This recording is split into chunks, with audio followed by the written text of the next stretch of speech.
their silent expectations are killing you. അപ്പൊ ഇവിടെ കുറച്ച് കുട്ടികളൊക്കെ വിചാരിക്കും സാറിന്റെ പോക്ക് കണ്ടപ്പോൾ ഞങ്ങൾക്ക് മനസ്സിലായി എക്സാമിലേക്കാണ് കണക്ട് ചെയ്യുന്നത്. പിന്നെ എന്തിലേക്കാണോ ഞാൻ കണക്ട് ചെയ്യേണ്ടത്? ഒരു സൈഡിൽ കൂടെ ക്വസ്റ്റ്യൻ പേപ്പർ മൊത്തം ലീക്ക് ആവുന്നു എന്ന് പറയുന്നു, ആൻഡ് മറ്റൊരു സൈഡിൽ എക്സാമിന്റെ പാറ്റേൺ മൊത്തം മാറ്റുന്നു, എക്സാം ടഫ് ആക്കുന്നു, സിലബസുകളിൽ ചെറിയ ചെറിയ മാറ്റങ്ങൾ വരുന്നു. ഇനി മുന്നോട്ട് ഒരു കുട്ടിക്ക് പോലും ഒരു മാർക്ക് പോലും വെറുതെ കൊടുക്കില്ല. ആ പൈസയായിട്ട് ഞാൻ 1.5 കിലോമീറ്റർ ഓടി ബസ് സ്റ്റാൻഡിൽ എത്തിയിട്ട് ഒരു ദിവസം ഒരു ചാപ്റ്റർ പഠിച്ചാൽ പോലും തീരൂല. ഇതാണ് നിങ്ങൾ ഇറങ്ങേണ്ട ടൈം, ഇതാണ് നിങ്ങൾ വർക്ക് ചെയ്യേണ്ട ടൈം, ഇതാണ് നിങ്ങൾ പോരാടേണ്ട കറക്റ്റ് ടൈം.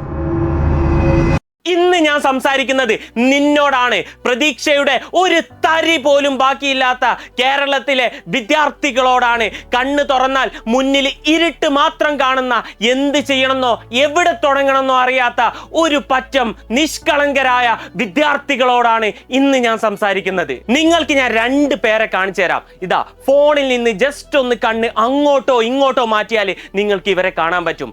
ഇവരൊക്കെ നിങ്ങളിൽ വലിയ പ്രതീക്ഷയിലാണ്. ചില പാരന്റ്സ് പറയും, മോനെ മോളെ നീ അങ്ങനെ ആവണം, നീ ഇങ്ങനെ ആവണം, നിന്റെ അടുത്ത് ഞങ്ങൾക്ക് വലിയ പ്രതീക്ഷയാണെന്ന് ചില പാരന്റ്സ് പറയും. എന്നാൽ മറ്റു ചില പാരന്റ്സ് ഉണ്ട്, അവര് നിങ്ങളോട് ഒന്നും പറയില്ല.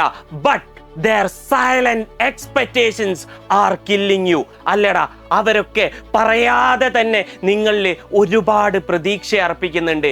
ഞാൻ ആലോചിക്കുന്നത് വേറൊരു രീതിയിലാണ്. ശരിക്കും ഇവർക്ക് ആലോചിച്ചൂടെ, ഇവർക്ക് പ്രതീക്ഷിച്ചൂടെ? നിങ്ങൾ ജനിക്കുന്നതിൻ്റെ മുന്നേ തന്നെ നിങ്ങളെക്കുറിച്ച് സ്വപ്നം കണ്ടു തുടങ്ങിയവരല്ലേ? അവർക്ക് നിങ്ങളിൽ പ്രതീക്ഷ അർപ്പിക്കാനുള്ള അവകാശമില്ലേ? അത് തിരിച്ചു കൊടുക്കാനുള്ള അവകാശം നിങ്ങൾക്കുമില്ലേ? ഉറപ്പായിട്ടും ഉണ്ട്.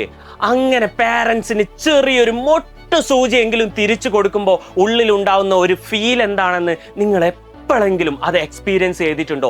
ഇല്ലെങ്കിൽ നിങ്ങൾ അത് എക്സ്പീരിയൻസ് ചെയ്യേണ്ടതാണ്. എൻ്റെ കുട്ടിക്കാലത്തെ ചെറിയൊരു കഥ ഞാൻ പറഞ്ഞുതരാം. ഈ ഒരു സാധനത്തിൻ്റെ പേര് നിങ്ങൾക്ക് അറിയാലോ, കാശിത്തൊണ്ട്. എന്താ ഓരോ നാട്ടിലും ഓരോ പേരാണ്. അപ്പോൾ എൻ്റെ വീട്ടിൽ ഇതിറ്റാവുന്നുണ്ടായിരുന്നു. അപ്പോൾ എൻ്റെ ഉപ്പയ്ക്ക് ജോലിയൊന്നും ഇല്ലാതെ ഞങ്ങൾ ഫിനാൻഷ്യലി ഭയങ്കര ബുദ്ധിമുട്ടി നിൽക്കുന്ന ഒരു സമയമായിരുന്നു അത്. അപ്പോൾ ഒരു ദിവസം ഉപ്പ എവിടെ പോവുകയാണ്, പുള്ളിക്ക് ബസ്സിന് കൊടുക്കാൻ പൈസ ഇല്ല. അങ്ങനെ ഈ ഒരു തൊണ്ടിൽ നിന്ന് ഞാൻ കുറേ ഇത് എടുക്കാൻ നോക്കി, നടക്കില്ല. ഞാൻ ഉപ്പനോട് പറഞ്ഞു, പോലെ ഞാൻ ഇപ്പം എടുത്തുതരാൻ പറഞ്ഞു. ഞാൻ എത്ര നോക്കിയിട്ടും ഇതിൽ നിന്ന് എനിക്ക് ഇങ്ങനെ തോണ്ടിയത് എടുക്കാനാവുന്നില്ല. ലാസ്റ്റ് ഉപ്പ പോയി. പക്ഷെ അപ്പോഴും ഞാൻ ശ്രമം ഉപേക്ഷിച്ചിട്ടില്ല. ഞാനിത് നോക്കി ഒരു 20 മിനിറ്റ് ആയപ്പോൾ എനിക്കിതിൽ നിന്ന് ക്യാഷ് എടുക്കാൻ പറ്റി, ബസ്സിന് കൊടുക്കാനുള്ള പൈസ എടുക്കാൻ പറ്റി. ആ പൈസയായിട്ട് ഞാൻ 1.5 കിലോമീറ്റർ ഓടി ബസ് സ്റ്റാൻഡിലെത്തിയിട്ട്, ബസ് സ്റ്റോപ്പിലെത്തിയിട്ട് അവിടെ ഉപ്പൻ്റെ കൈമിലേക്ക് ഈ ഒരു ബസ്സിൻ്റെ പൈസ കൊടുത്തപ്പോൾ എനിക്കുള്ളിൽ കിട്ടിയൊരു ഫീൽ ഉണ്ട്. അതൊരു അടിപൊളി ഫീലായെന്ന് ഞാൻ പറയും. ഞാൻ പറഞ്ഞു വരുന്നത്, പാരൻസിന് ചെറിയൊരു സംഭവം പോലും ചെയ്തു കൊടുക്കുമ്പോൾ നമുക്ക് ഉണ്ടാവാവുന്ന സന്തോഷം അത് വളരെ വലുതാണ്. അങ്ങനെയെങ്കിൽ എന്ത് ഗിഫ്റ്റാണ് സാർ ഞങ്ങൾക്ക് ഇപ്പോൾ അവർക്ക് കൊടുക്കാൻ പറ്റുക? അപ്പൊ ഇവിടെ കുറച്ച് കുട്ടികളൊക്കെ വിചാരിക്കും സാറിന്റെ പോക്ക് കണ്ടപ്പോൾ ഞങ്ങൾക്ക് മനസ്സിലായി എക്സാമിലേക്കാണ് കണക്ട് ചെയ്യുന്നത്. പിന്നെ എന്തിലേക്കാണോ ഞാൻ കണക്ട് ചെയ്യേണ്ടത്? എക്സാമിന് 2 മാസം കഴിഞ്ഞ് 2 മാസം മാത്രം മുന്നിലുള്ളപ്പോൾ വേറെ എന്തിലേക്കാണ് ഞാൻ പറഞ്ഞടുപ്പിക്കേണ്ടത്? എക്സാമിനെ കുറിച്ച് തന്നെയാണ് ഞാൻ പറയുന്നത്. ഇതാണ് വരാൻ പോകുന്ന എക്സാമാണ് നിങ്ങൾക്ക് അവർക്ക് കൊടുക്കാൻ പറ്റുന്ന ഏറ്റവും വലിയ ഗിഫ്റ്റ്. ബട്ട് സാർ, അവിടെ ഒരു പ്രശ്നമുണ്ട്, അവിടെ വലിയൊരു പ്രശ്നമുണ്ട്. എന്താണത്? ഒരു സൈഡിൽ കൂടെ ക്വസ്റ്റ്യൻ പേപ്പർ മൊത്തം ലീക്ക് ആവുന്നു എന്ന് പറയുന്നു, ആൻഡ് മറ്റൊരു സൈഡിൽ എക്സാമിന്റെ പാറ്റേൺ മൊത്തം മാറ്റുന്നു, എക്സാം ടഫ് ആക്കുന്നു, സിലബസുകളിൽ ചെറിയ ചെറിയ മാറ്റങ്ങൾ വരുന്നു. ഇനി മുന്നോട്ട് ഒരു കുട്ടിക്ക് പോലും ഒരു മാർക്ക് പോലും വെറുതെ കൊടുക്കില്ല എന്നൊരു തീരുമാനത്തിലേക്കൊക്കെ ഗവൺമെന്റ് എത്തുമ്പോൾ ഞങ്ങൾ എന്താണ് സാർ ചെയ്യുക? മാത്രമല്ല, ഇനി എക്സാമിന് വളരെ കുറഞ്ഞ ദിവസങ്ങൾ മാത്രമേ ബാക്കിയുള്ളൂ. 80-ലധികം ചാപ്റ്റേഴ്സ് ഞങ്ങൾക്ക് പഠിച്ചു തീർക്കാനുണ്ട്. ഈ കുറഞ്ഞ ദിവസം കൊണ്ട് ഇത്രയധികം ചാപ്റ്റർ ഞങ്ങൾ എങ്ങനെ പഠിച്ചു തീർക്കും? ഒരു ദിവസം ഒരു ചാപ്റ്റർ പഠിച്ചാൽ പോലും തീരൂല. ഈ ഒരു ടൈമിൽ ഞങ്ങൾ എന്താ ചെയ്യേണ്ടത്? ഈ ടൈമിൽ ഞങ്ങൾ എങ്ങനെ പഠിക്കും സാർ?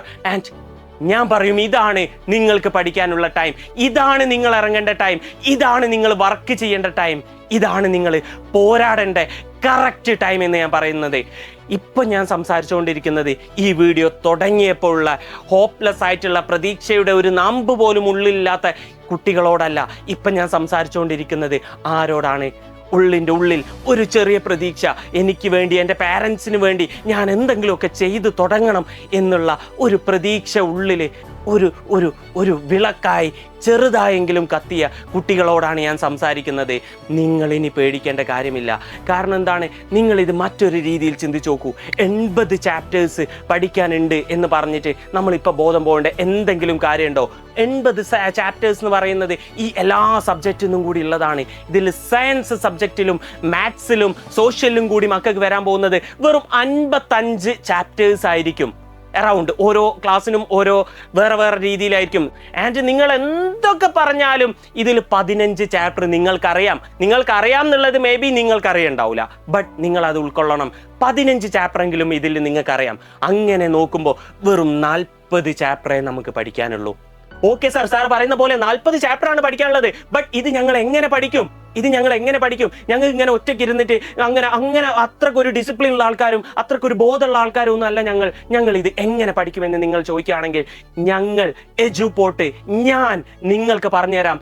നാളെ എന്ത് പഠിക്കണം, നാളെ എത്ര പഠിക്കണം, നാളെ ഏത് ചാപ്റ്റർ പഠിക്കണം, ആൻഡ് മറ്റന്നാൾ എന്ത് പഠിക്കണം, ഇങ്ങനെ ഓരോ ദിവസവും ഇനി വരാൻ പോകുന്ന ഓരോ ദിവസവും നീ എന്ത് പഠിക്കണം, എങ്ങനെ പഠിക്കണം, സകല സാധനവും ഞാൻ നിങ്ങൾക്ക് പറഞ്ഞുതരാം. നീ പഠിക്കാൻ റെഡിയാണെങ്കിൽ, നീ മാറ്റത്തിന് റെഡിയാണെങ്കിൽ ഉറപ്പായിട്ടും നിനക്ക് നല്ലൊരു ഓപ്പർച്യൂണിറ്റിയുമായിട്ടാണ് ഞാൻ വന്നിരിക്കുന്നത്.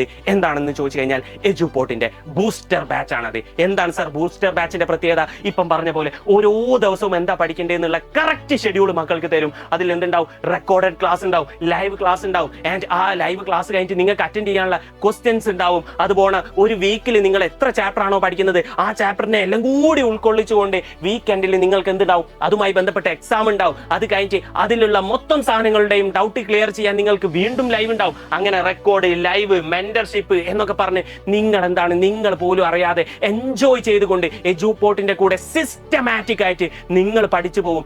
ആൻഡ് ഫെബ്രുവരി ലാസ്റ്റ് ആവുമ്പോഴേക്ക് നിങ്ങൾക്ക് എന്തൊക്കെ പഠിക്കാണ്ടോ സകല സാധനവും നിങ്ങൾ പഠിച്ചു തീർത്തിട്ടുണ്ടാവും. അവിടുന്ന് അങ്ങോട്ട് നമ്മൾ റിവിഷൻ ചെയ്യും. ഉറപ്പുള്ള കാര്യമാണ്. ഞാൻ 100% കോൺഫിഡൻസിലാണ് പറയുന്നത്.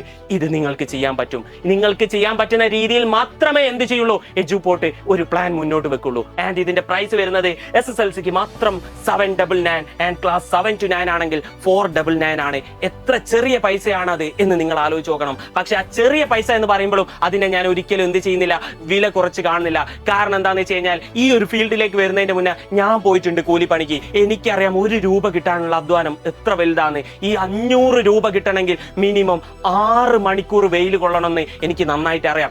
ആ വെയിൽ കൊണ്ടിട്ടാണ് നിന്റെയൊക്കെ ഉപ്പയും അച്ഛനും ഒക്കെ ഈ പൈസ നമുക്ക് തരാൻ പോകുന്നത് ഞങ്ങൾക്ക് നല്ല ബോധ്യമുണ്ട്. അപ്പോൾ പൈസ ചെറുതാണെങ്കിലും അതിന്റെ വാല്യൂ ഞങ്ങൾ ചെറുതാക്കി കാണുന്നില്ല. അത് എത്ര ബുദ്ധിമുട്ടി കിട്ടി എന്ന് ഞങ്ങൾക്കറിയാം. അപ്പോൾ ആ ഒരു 500 രൂപക്ക് നിങ്ങൾക്ക് 50,000 രൂപയുടെ ലെസൺസ് തരാൻ എജുപോർട്ട് റെഡിയാണ്. ആൻഡ് ഇതിന്റെ മറ്റൊരു രീതിയിൽ ആലോചിക്കുകയാണെങ്കിൽ ഈ ഒരു 500 രൂപ എന്ന് പറഞ്ഞു കഴിഞ്ഞാൽ ശരിക്കും എജുപോർട്ടില് ക്ലീൻ ചെയ്യാൻ വരുന്ന ചേച്ചിക്ക് ഒരു മാസം സാലറി കൊടുക്കാൻ പോലും തികയില്ല നിങ്ങൾ തരാൻ പോകുന്ന 500 രൂപ.